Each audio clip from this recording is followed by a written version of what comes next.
Iba't ibang paraan na ang ginagawa ng mga ahensya ng gobyerno para tiyakin ang kaligtasan ng OFWs at mga Pilipinong naipit sa kasalukuyang tensyon sa Middle East. Alamin natin ang detalye sa report ni Vel Custodio. Sa pamamagitan ng One Country Team approach, nagtutulungan ng Department of Foreign Affairs, Overseas Worker Welfare Administration, Department of Migrant Workers at Department of National Defense para tiyaking ligtas sa mga Pilipinong naiipit sa tensyon sa gitna ng Silangang Asya. Mahigit 600 overseas Filipino workers ang handa ng i-repatriate as of March 11 na hinihintay na lang ang safety routes.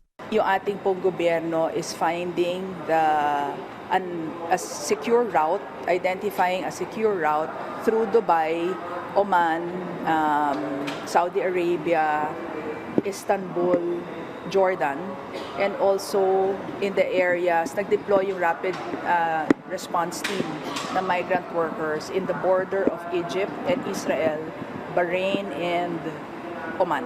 Si Secretary Hans Kakda ay lumipad po kahapon patungo po dyan sa gitnang sa Dubai po para ma-aksyonan po o makita po at kung ano po pwede magawang tulong ng ating national government dyan po sa ating mga OFWs.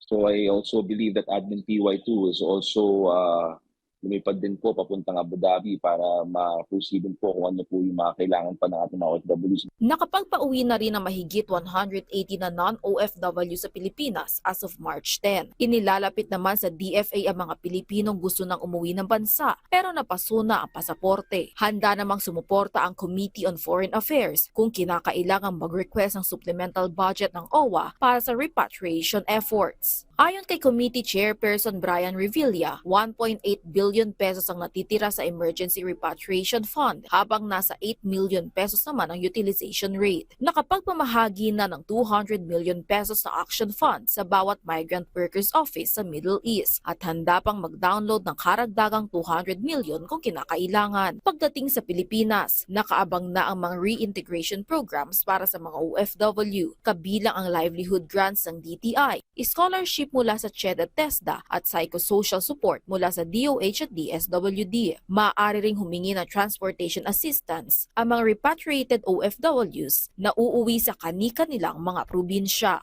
Vel Custodio para sa Pambansang TV sa Bagong Pilipinas.